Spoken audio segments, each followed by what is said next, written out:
22 दिसंबर 1964 की रात, जब चक्रवात ने अपनी विकरालता दिखाते हुए तमिलनाडु के पंबन स्टेशन की ओर बढ़ना शुरू किया, तब एक पैसेंजर ट्रेन नंबर 653 धनुषकोडी की ओर रवाना हो रही थी। यह ट्रेन पंबन ब्रिज से होकर गुजर रही थी, जो समुद्र के ऊपर बनी थी।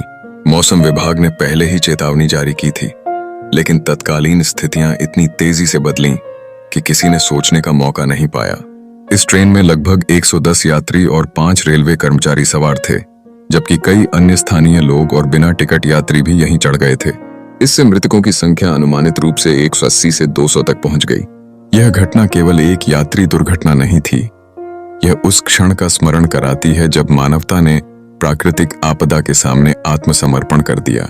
जब रात करीब 9 बजे ट्रेन पंबन ब्रिज पर पहुंची, तब चक्रवात की भीषण लहरों ने पुल को तोड़ दिया। ट्रेन के डिब्बे एक के बाद एक समुद्र में डूबने लगे, जैसे वे बालू के घरों की भांति हों। यह ताजा सच होता गया कि कोई भी जीवित नहीं बचा। पानी ने सब कुछ निगल लिया।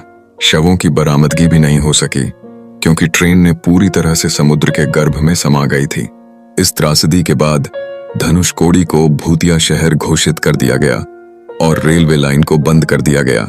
कई वर्षों के बाद पंबन ब्रिज को पुनर्निर्मित किया गया और अब यह संरचना वर्टिकल लिफ्ट सिस्टम से लैस है, एक जदीदता जो सुरक्षा और नवीनता का प्रतीक बन चुकी है। पंबन ट्रेन हादसा एक चेतावनी है।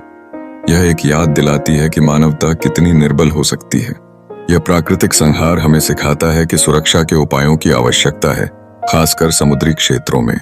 इससे भारतीय रेलवे को अपने समुद्री पुलों की सुरक्षा को लेकर गंभीरता से विचार करने की दिशा में कदम उठाने पर मजबूर होना पड़ा।